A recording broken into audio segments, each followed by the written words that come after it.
Hello, I'm here with Commandant John Ledingham, former international show jumper for Ireland and now a top-class coach. John, how are you today? Very well, thank you. Excellent. Now obviously you enjoyed tremendous success abroad as a top international show jumper. Most notably you won the Hickstead Derby in 1994 and 1995, but is it always show jumping that has been your equestrian discipline of choice?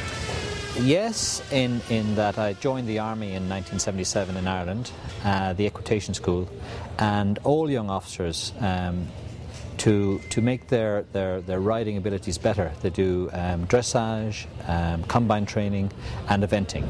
So really, to be a top-class show jumper, you need to be a rounded equestrian. So we're lucky in the equitation school that we had that range open to us, that we had a number of horses and very good instructors.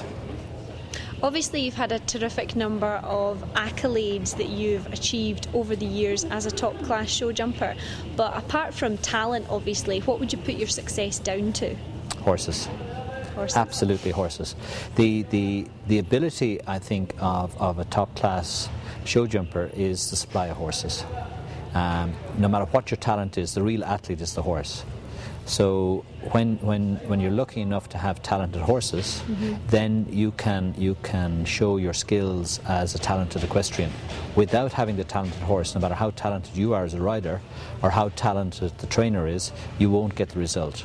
But if you have the mix where you have a talented rider, a talented horse, a talented coach, a good veterinary surgeon, then you have the possibilities of huge success. And what show jumping achievement has given you the greatest sense of satisfaction over the course of your career? I was lucky enough to have some very nice horses, and I think the first time I won the Hickstead Derby was in 1984 on a horse that was about 16-1, lovely little horse called Gowran. He had also been on a first winning Aga Khan in Dublin, and Dublin for an Irish person to win on your home Nations Cup. Yes. I'd been watching that since I was about 7 in Dublin when I was riding ponies there, and I'm riding ponies, get off the pony, go and watch the international jumping, watch the Aga Khan, all the pomp, ceremony, and then you find at 26 years old you're walking in the gate and the crowd goes quiet, and then say, okay, this is your chance. Yes. Now show what you're made of. and that feeling, that feeling of pressure that you've exerted on yourself, but also all the training, all the hours, all the expectation, now it's real. Just amounting to that minute and a half. That minute and a half. And it's, you know, how many years? I would say from when I was about 7. So 20 years training, 20 years expectation, try and find the horses, get the training, be good enough. All the time waiting to get there, and then to get there and get the opportunity. That is the feeling that sticks with me. And do you still compete today? No, I retired when I was 40, which is 10 years ago. Okay. And purely I ran out of horses, but I'd competed since I was about 7. And to compete at the top level, the demands on competition at top level, the demands are huge. The personal sacrifice that you make. I mean, I take my hat off when I watch other sports. I'm a big sports fanatic. So I love rugby, I love athletics, I love downhill skiing, windsurfing, any sport. I'm a sport fanatic. And I understand the commitment that these guys have to give to be the best in their sport. And that's what I've turned to in my coaching, that I can really say, you know, that I have the opportunity now to pass on my experience to young, talented riders. But it's a huge jigsaw, so just talent is not enough. It's talent, it's hard work, it's being able to take the knocks that sport throws at you. It makes you a stronger person, a better person. But you need the support of parents, sponsors, supply of horses, the travel. It's a hard, demanding life. But the rewards are great. Personal rewards are fabulous. Yeah, it's an enormous amount of pressure. Do you miss competing at all?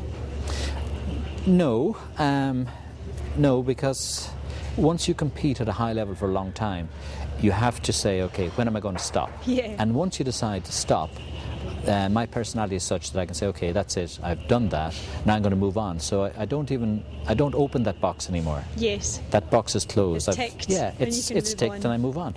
Excellent. And what do you enjoy most about coaching, obviously what you're doing a lot of at the moment?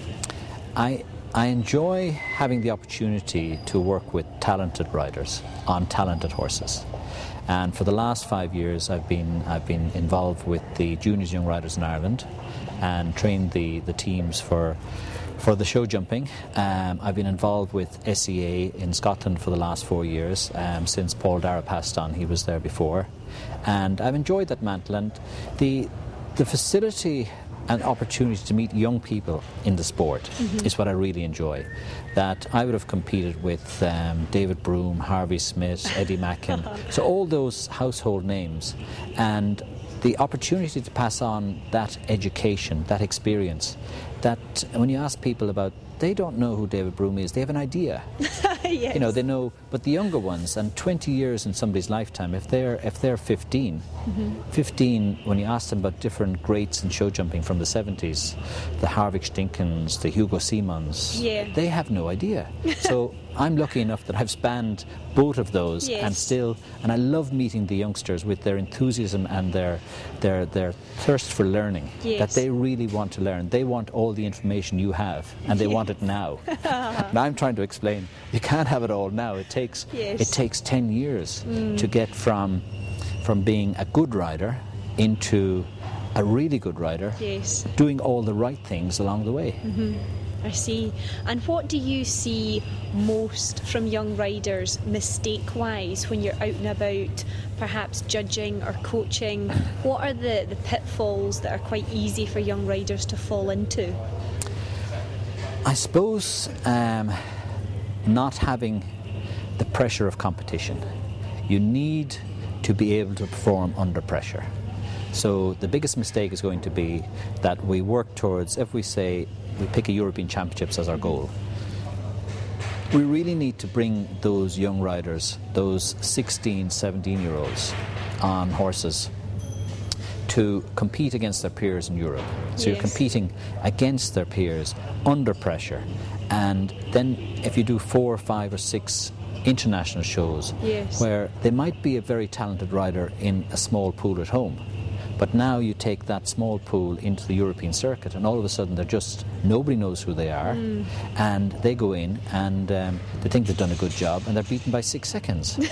And all of a sudden they're out of their comfort zone, and they've got to up their game to be there. So that's the biggest thing, that they just, all the way along you tell them they're brilliant, because they are brilliant, but they're brilliant at a level. But now once you move up the level and you say, okay, let's move it up, let's step up the game, let's get against the best in Europe, where they've twice as much money as we have to buy horses. Where they have the real horsepower. But we're going to sneak in and beat them because we can ride better. And with that confidence, so it's the confidence and be able to take the knocks that come with it and still bounce back and compete again. And what advice would you give to young riders out there who are looking to make their mark, the Scott Brashes and the Douglas Duffins that you're here training today? What's the biggest pearl of wisdom that you can give to them? The biggest pearl of wisdom is to trust in their own talent and never close off the learning. Always be open to learn, and if it's not working, change it. So compete against the best, and from competing against the best, and be that the best course builders. So you've got to defeat the course builder first. Before you beat any other competitor in the class, you have to beat the course builder. And a lot of people forget that. They're thinking about the jump off, thinking about that. It's one fence at a time, it's one course at a time, and then back in. You still have to beat the course builder before you beat the fellow competitors. So don't go faster than you can go. There's an optimum time where you keep the horse in balance. And once the horse is in balance, you can go very quickly. It might be the shorter turn, the neater line, all the little fractions a second. If you take it that every stride the horse takes is 0.6 of a second, so if you've gone in and you've gone around in 39 seconds, for me to take 3 seconds off you, I've got to leave out 6 strides roughly on course. So to be able to read the course and do that, and then have the trust of the horse in it as well. Yeah, and looking to the future now, all the Olympic equestrian disciplines such as show jumping, of course, eventing and dressage, what do you see for the future of those disciplines? The sport has got so strong. I mean, the sport is stronger. The numbers of people competing, it's incredible. the demands on the horse, unfortunately, as a result of the sport getting so strong, the demands are bigger. To be a top-class international rider now, you need 2-3 Grand Prix horses, maybe 4. Because you've got your Super League Nations Cups, you've got your World Tour, you've got your World Cup indoor, and the season never stops. You can't keep riding them constantly. You can't. Also. So you need a supply of horses where you can rest one, and horses peak at different times.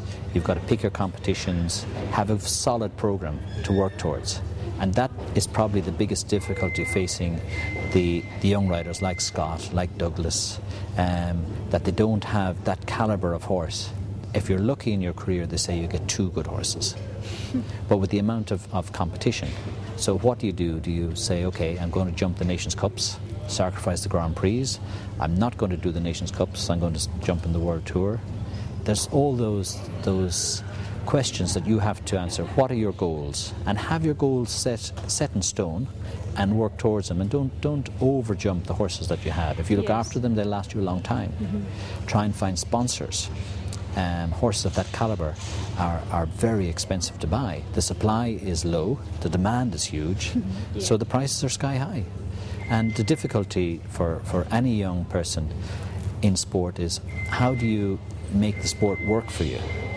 How do you survive in the economic situation that we have, where you have a horse that's worth 100,000? All of a sudden somebody says, will you take 500,000? Yes. How do you say no? And if you don't have the horsepower, you can't compete. So it's the biggest difficulty they will face throughout their career.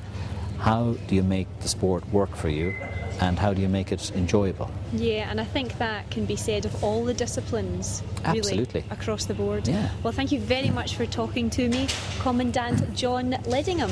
Pleasure.